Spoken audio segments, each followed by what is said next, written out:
Disciplina número 4, Política Nacional de Educação Permanente e Política Nacional de Educação Popular em Saúde. A gente está falando essa política de educação permanente, aqui eles reduziram o tamanho o título, porque é Política Nacional de Educação Permanente em Saúde. E essa política de educação permanente em saúde, ela é focada no trabalhador. Então, tanto eu quanto você, a gente precisa de tempos em tempos, segundo o SUS, ter ferramentas de atualização profissional em saúde. E isso chama-se de Política Nacional de Educação Permanente em Saúde. Por que ela é permanente? Porque ela tem que acontecer para o resto da vida. Então a gente precisa focar, seja em cursos gratuitos como esse daqui que você está fazendo. Na verdade, você sabe que ele não é gratuito, a gente paga imposto, né? Esses impostos são direcionados para o SUS e, como contrapartida, o SUS traz para a gente cursos de aperfeiçoamento profissional. Então esse aqui é um curso de educação permanente em saúde, que é o que você está fazendo, além de ser um curso de capacitação técnica. E também nessa disciplina vai ser falado Política Nacional de Educação Popular em Saúde. E aqui a gente vai levar em consideração os conhecimentos também dos usuários, da população, ou seja, o saber cultural, né, que é aquele saber que não é científico, que não é produzido nas universidades, nos cursos técnicos como esse, é um saber do povo. Quem aqui, por exemplo, nunca tomou um chá para curar uma dor de cabeça, para curar uma diarreia, para curar uma ressaca? Quem aqui nunca fez, por exemplo, aurículo, né? Participou de uma sessão de auriculoterapia, essa palavra difícil de falar, né? Ou fez alguma outra questão do tipo aromatização. Quem nunca passou por uma benzedeira, né? Isso é mais antigo, né? Pra galera mais antiga, hoje em dia já não é mais tão comum, mas tinha muitas benzedeiras, né?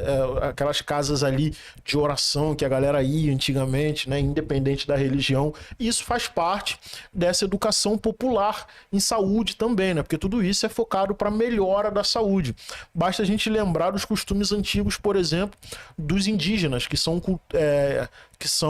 ações terapêuticas que eles fazem até hoje, por mais que hoje, né, os indígenas já tenham acesso a unidades de saúde, né, com trabalhos especializados, focados na realidade deles, mas eles continuam com suas práticas milenares, né? Então isso é educação popular em saúde, e nós, enquanto agentes profissionais de saúde, precisamos levar em consideração todo esse conhecimento. Não dá para anular esse conhecimento e jogar a ciência em cima do povo. Não, a gente vai aliar a ciência com o conhecimento popular em saúde. E é exatamente essa a disciplina de hoje. É um assunto que eu gosto bastante, né? Gosto pra caramba de falar sobre educação popular, porque me lembra a minha avó. Minha avó era... Eu costumo brincar, né? Que se eu quebrasse uma perna, minha avó tinha um chá para curar.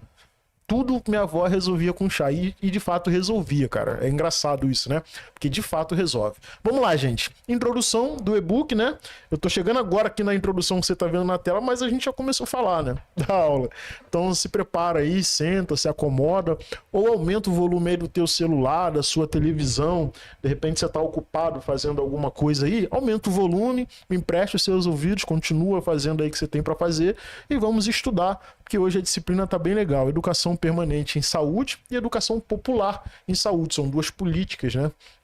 E é isso que a gente vai tratar hoje, beleza? Vamos lá? Tá todo mundo ouvindo bem? Hoje eu não perguntei, né? Vocês estão ouvindo bem, vendo bem também, né? O principal é o áudio, né? Se o áudio... Quer dizer, é porque tem gente que vai estar fixado também na tela, lendo junto comigo, estudando.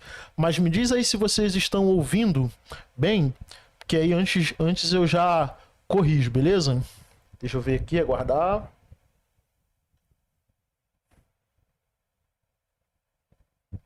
Ó, beleza, a galera tá ouvindo. Ótimo, show de bola. Então tá tudo certo, não preciso aumentar o volume. Qualquer coisa vocês deixam aqui no chat, se achar que tá baixo, que eu aumento um pouco o volume, beleza? Então vamos lá, gente. Separa a água de vocês aí, a minha já tá aqui. Toda vez eu separo uma garrafa desse tamanho e não bebo nem 2 vezes, mas hoje eu vou beber água. Me lembrem de eu beber água, hein? Vamos lá, gente. E hoje eu vou tentar falar mais devagar também. Bom, introdução, o e-book principal da disciplina, né? Não é o material complementar, esse aqui é o e-book principal, então a gente vai dar uma passada nele hoje, ó. Um diálogo aqui sempre começa, né, com o diálogo dos agentes de saúde, ACS e ACS, então vamos lá, ó.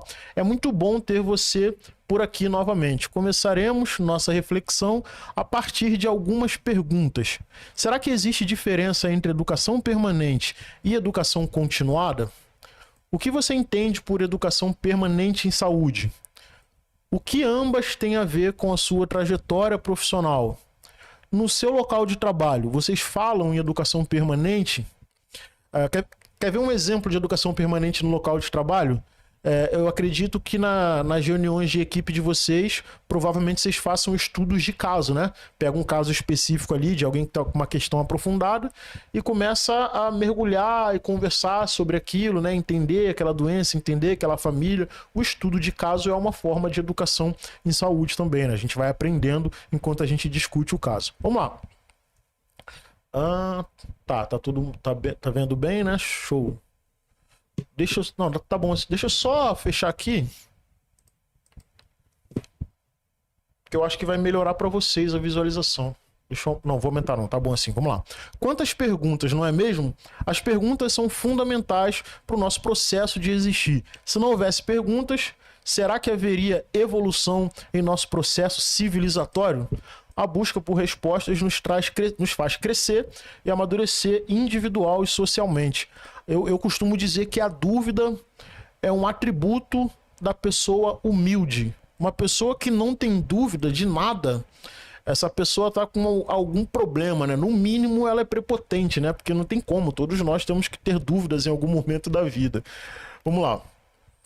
Pois bem, pensando na importância das perguntas para o processo de evolução civilizatória, responda: você já ouviu falar em educação popular em saúde?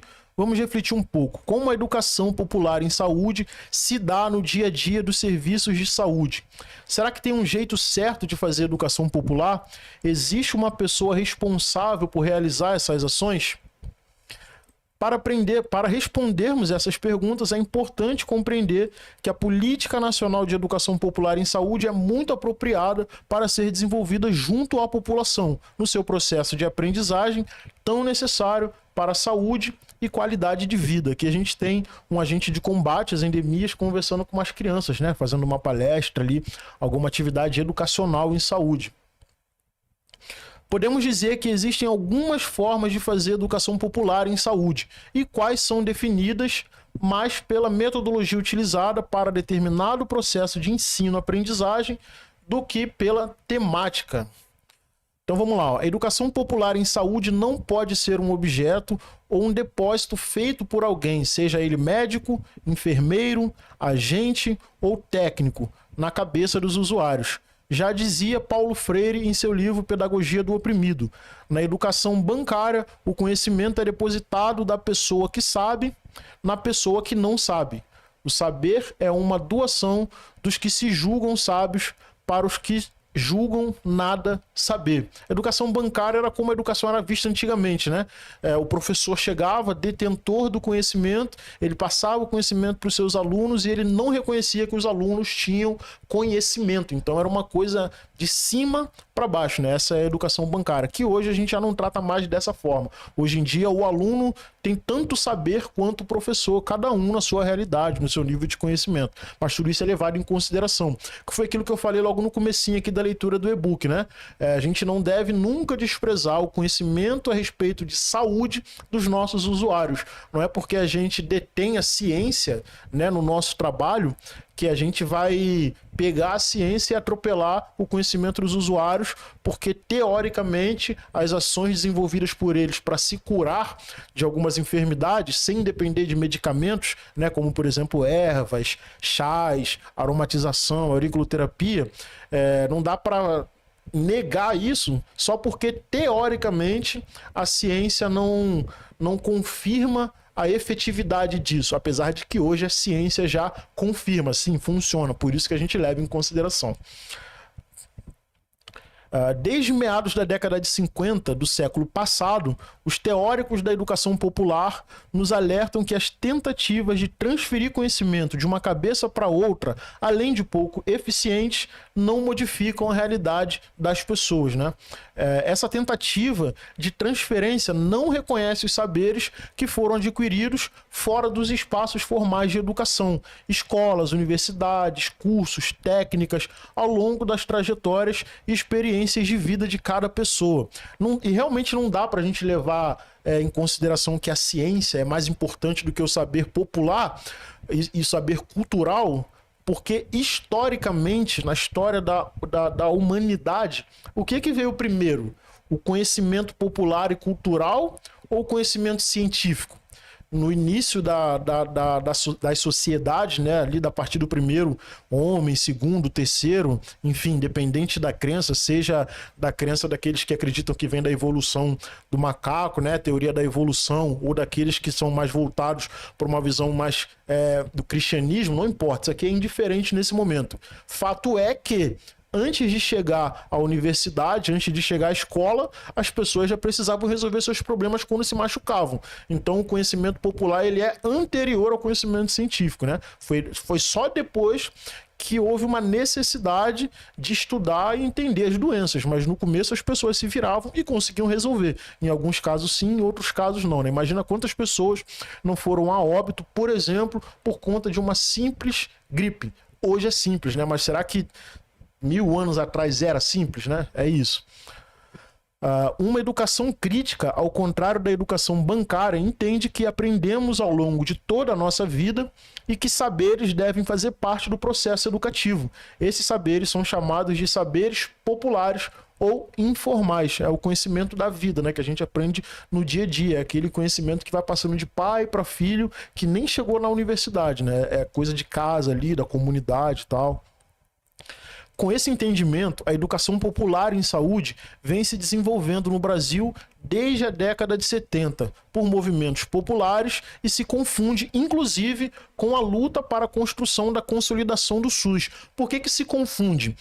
Para quem não conhece, por exemplo, a história dos agentes comunitários de saúde, pode acreditar que o surgimento do agente comunitário de saúde é uma iniciativa do governo, é uma iniciativa do SUS, quando na verdade não é. Houve uma necessidade no final da década, início da década de 80, de mulheres ali no Ceará para cuidar das questões de saneamento em determinada comunidade ali no Ceará. Então perceba como é que o saber popular ele é anterior ao governo, a tudo isso. Então essas mulheres, a maioria mulheres, se organizaram, né? Já contei algumas vezes aqui, vocês também já ouviram em outros lugares, obviamente. Mas vem do conhecimento popular. Surgem então as agentes comunitárias de saúde, sem ligação com o governo, sem salário, trabalho voluntário, desligadas de qualquer instituição pública, totalmente vinculadas a organizações religiosas e organizações não governamentais. Depois o governo viu que era bom e implementou o programa PACS e foi se desenvolvendo até que a gente tem o que temos hoje, né? Essa categoria tão forte e a categoria mais forte, com toda certeza, no país. Independente de ser da saúde ou não, eu não acredito que tenha uma categoria profissional mais organizada e forte quanto a dos agentes comunitários de saúde e de agentes de combate às endemias. Percebeu como a educação popular em saúde não se trata de um processo de transmissão de saberes, né? Ou seja, não é uma coisa que tirou da minha cabeça e joguei na cabeça de alguém sem desconsiderar. Não, é uma troca, né? É uma construção coletiva. É importante considerar os saberes populares ou saberes informais, aqueles que foram construídos ao longo da vida a partir de vivências de cada indivíduo. Então, após a criação do SUS, nos anos 90 e 2000, ocorreu a ampliação do serviço da atenção primária, que provocou uma aproximação da política de saúde com a população, o que permitiu que grupos comunitários populares apresentassem outras dimensões do processo saúde-doença à política de saúde. Como afirma Vasconcelos, com a pressão dos grupos populares locais, as dimensões coletivas dos problemas de saúde incorporaram-se ao cotidiano dos serviços. Um exemplo dessa pressão é justamente essa que aconteceu lá no Ceará. A pressão de pessoas por cuidados sanitários urgentes em determinada região acabou sendo incorporada ao cotidiano do serviço de saúde, né? Ao SUS, por exemplo. São essas dimensões coletivas dos problemas de saúde que a educação popular busca trazer para os serviços de saúde por meio do diálogo entre saberes. Vamos lá. Interessante esse termo, diálogo entre saberes. Você sabe como podemos defini-lo na prática? Então, para haver diálogo, a educação popular em saúde diz que são necessários pessoas e seus saberes. Esse diálogo acontece quando diferentes saberes das diferentes pessoas envolvidas ficam em pé de igualdade, ou seja, é literalmente colocar, por exemplo, o conhecimento científico do médico no mesmo nível que um conhecimento popular em saúde, seja ele informal ou não, daquela usuáriazinha mais antiga da sua microárea que todo mundo respeita e vai buscar informações com ela sobre espiritualidade, né? Até porque a própria ciência hoje já reconhece que a espiritualidade, independente da crença, é super necessária para uma construção de vida saudável. Então a religião, ela é boa para o ser humano e a ciência já reconhece isso, né? Muitas das vezes a gente está angustiado, aflito com algum problema e a gente se apega à nossa fé, se apega ali àquilo que a gente acredita, faz a nossa reza, faz a nossa oração, se reúne ali num templo, se reúne ou faz sozinho em casa, tanto faz, né? E vai lá e bota a fé em prática e a gente se sente bem. Em alguns casos a gente é até curado, né? Quantas pessoas não ouviram relatos de cura relacionadas à religião, né? Cura de questões físicas, né? Patológicas e tal. Então a ciência reconhece a religião também como importante para esse processo de saúde e doença, né? Vamos lá. Isto é, o diálogo na educação popular em saúde só ocorre quando os saberes populares são considerados tão importantes quanto os saberes técnicos e científicos, né? Então não é porque você está se formando técnico que você vai se colocar como superior. Não, pelo contrário, você vai aliar uma coisa a outra e vai dar tudo certo. Ó, aqui, por exemplo, tem profissionais de saúde, né? Com um rapaz aqui da comunidade indígena, ele está com alguns objetos na mão que não dá para ver, mas provavelmente alguma coisa relacionada à sua cultura ali, alguma... não quero ficar chutando porque não tem nem legenda a imagem, né? Normalmente eles botam uma legenda e explicam o que é. Mas enfim, é um rapaz da comunidade indígena. Para fazermos educação popular, precisamos entender que todos nós, de alguma maneira, temos conhecimento sobre a saúde, sobre um conceito ou sobre uma cultura. E isso é o que faz com que a gente cuide de determinadas maneiras, né? Então, no processo de educação popular, esses saberes informais se tornam o centro do processo que busca a construção e reconstrução contínua do conhecimento. Assim como os saberes científicos precisam ser ressignificados para que as pessoas possam de fato compreender e eventualmente construir novas formas de ser e fazer saúde, o mesmo acontece com o conhecimento informal. Então vamos aqui a um exemplo. O diálogo do bem viver pode ter uma pergunta, desculpa. O diálogo do bem viver pode ter a contribuição da educação popular. E do que se trata?